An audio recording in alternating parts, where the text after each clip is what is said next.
So these are the 5 money traps you want to avoid in your 20s.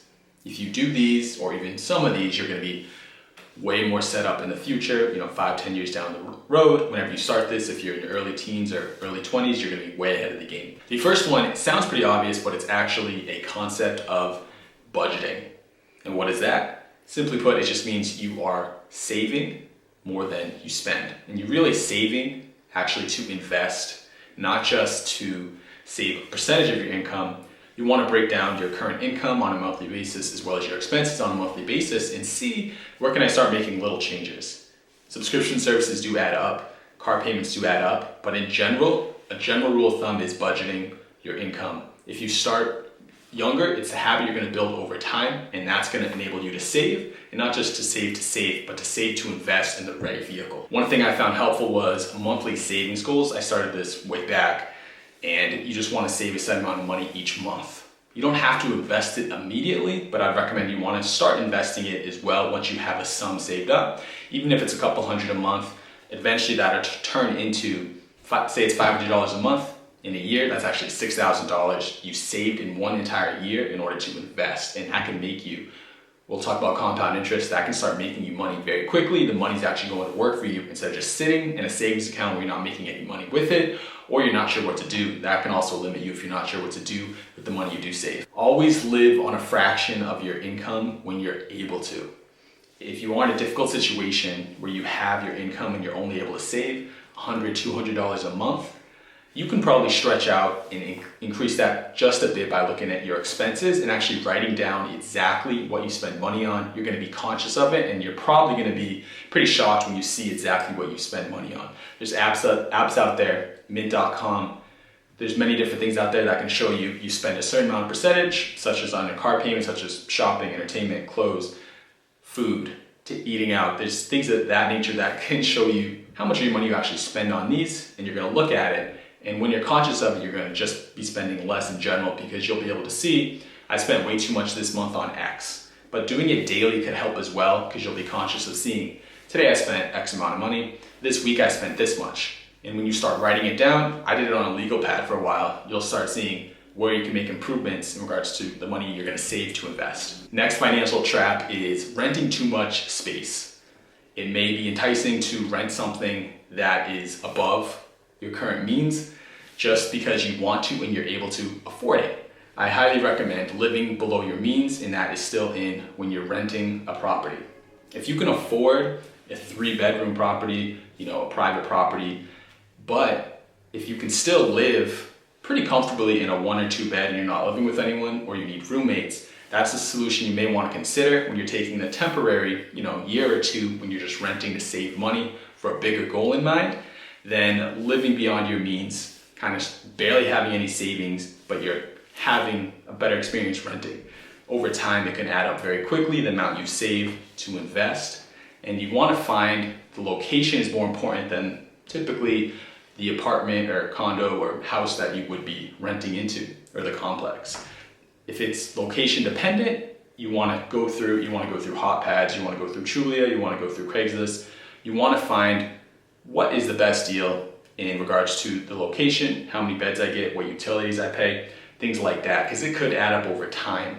And things like cable, cable adds up. If you do pay for that, you could just do subscription services or things like that. But again, you're able to split the cost with a roommate, possibly live like that for a year or two. And on the side, you are able to save a good chunk of money in order to possibly invest, either in property, either in index funds, either in a Roth for a down payment. And over time, that money is going to grow very quickly because you're building the habit young. And unfortunately, typically rent money is money you're never going to see again. If you do rent, let's just say it's $1,000. If you do rent and it's 12 months, that's $12,000. You're really not getting a return on that money directly. You're not building equity in a property. You're not going to see that money again. And if you are able to rent, let's just say for $800, but it's a smaller place, it's not as nice. In a year, that's $9,600 instead of $12,000. You save $2,400 there, and that $2,400 over time in 1 year, if you invest that $2,400, you should make a decent little 5-7% return in 1 year if you pick the right investment vehicle where you're parking your money to sit when you're ready to invest either in property or you can put it in index funds. That's what I did for a while, was investing in index funds, and we'll get there in a sec. Third trap to avoid is buying too nice of a car or a vehicle.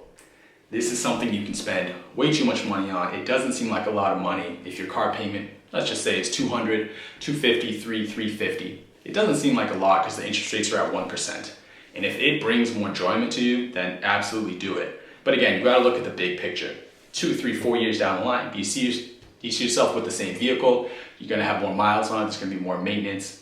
And if you are able to, what I would recommend is you wanna drive a vehicle that you can afford with cash. If you do that, you spend a couple grand, when you save it, you don't have the payment, and you can ride that car out forever, essentially. If you get a good deal on a car, get a reliable, older car, that is gonna save you a lot of money over time instead of throwing money either on a payment on a car that's new, where you're spending $250, $350 a month over time. The interest is really low on that, which is true. But again, this is all about traps to avoid in order to make the bigger purchase later, which is primarily investments or investments in property. If you save that $250 a month, let's just say it's $250 a month, that would be $2,700 a year that you're able to save. And in that 1 year, you can buy a car you can probably live with for a while. It's gonna have a lot of miles on it, yes. It's not gonna be the nicest car, yes. But again, if it gets you to point A to point B and you're looking long term, that is something where you can begin the process of saving, and that vehicle is it's the path of getting to where you want to be. So it's just another thing you want to consider is not having a huge payment over time. The fourth one is student loan debt. If you're a lot younger and you're not sure if you want to go to college and you don't know exactly what you want to do, which is like what I did, you can definitely go to a 2-year school. You could transfer, you're gonna pay a heck of a lot less than go to a 4-year school right off the bat and see if college is the right thing for you. The toughest thing to see is you go to school, you have a major, and you're way, way, way far in debt, way more than you ever imagined, because it's very hard to understand the concept of finances when you're 17, 18, and you're looking at the colleges, how much it costs per year. When the student loan debt keeps going up and up and up, you realize you're paying that off over years of time. Look, and you want to look specifically of, does my career, do I need this for my job? Or do I actually like what I'm going to do? Is it going to advance me further in my career? Is it what I want? If you are able to do that, you got to make the conscious choice of, is it right for me? And if it is, great, and you know that's the vehicle going to take to your career. And in your career, if it advances over time, you might need to get a master's, things like that. That's a little bit down the line, but in general, you really need to look at, is college right for me? Is it the right path? And the final one is waiting for the perfect investment. And that really just means when, let's say you started saving, you saved your first $1,000, or you saved your first $2,000. What you don't want to do is just have that money sit in a savings account earning not even 1%. That will not get you anywhere. You won't have the power of compound interest. You're going to want to start parking your money in spots where it can make you more money. It's going to feel super risky to invest a lot of your savings if you've never done it before, which is okay. So what I would recommend is what I did, is I started saving, and I think I made, right after I turned 22, I started investing in index funds. And honestly, I didn't know a huge amount about index funds when I invested. I invested at the time, and I read online, and there's a really good site, Boggleheads, goes through the index funds, a three-fund portfolio, very secure over time. You can see consistent returns, and you want to reinvest the dividends over time. So I'd recommend taking your first $2,000. Some of the accounts on there, you do need a minimum. The minimum is either 1, 5, or 10 for some accounts, but that's not what this video is really about. It's about just starting the investment trend. You're going to park that money there until you either buy property, or it could be a separate vehicle for you if you're looking at other options. Another idea is the Roth, which is something you can start, the power of compound interest, very young. Not even maxing it out when you're 20, 21. But if you can, that's great. The limit, I believe, is in the ballpark of 55 to 5,800, and it's tax-free gains but you have to wait until, I believe, you're 58 and a half or 65 in order to take it out. So that's a really, really, really long-term play. But again, if you save $100 a week, you do that for a month, that's $400. You could potentially invest that $400 in a Roth IRA when you're 20, 21, 22. If you're able to do that, you can almost max out your Roth every year, and that's money you're not even thinking about, because that money is going to have compound interest, it's going to multiply. And you're not even gonna think about it because you're living on so little of your expenses over time.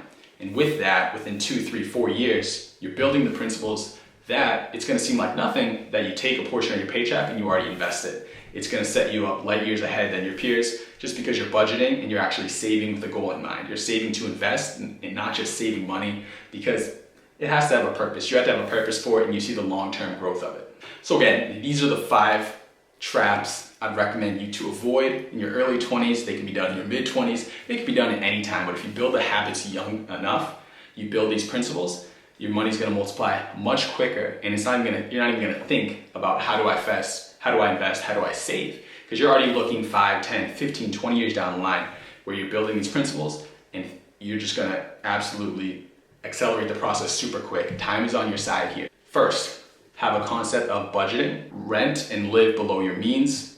Don't have a ridiculous car payment if possible. Really consider if college is the right spot for you. And don't wait too long to make the perfect investment. You wanna reach out to people who've done it.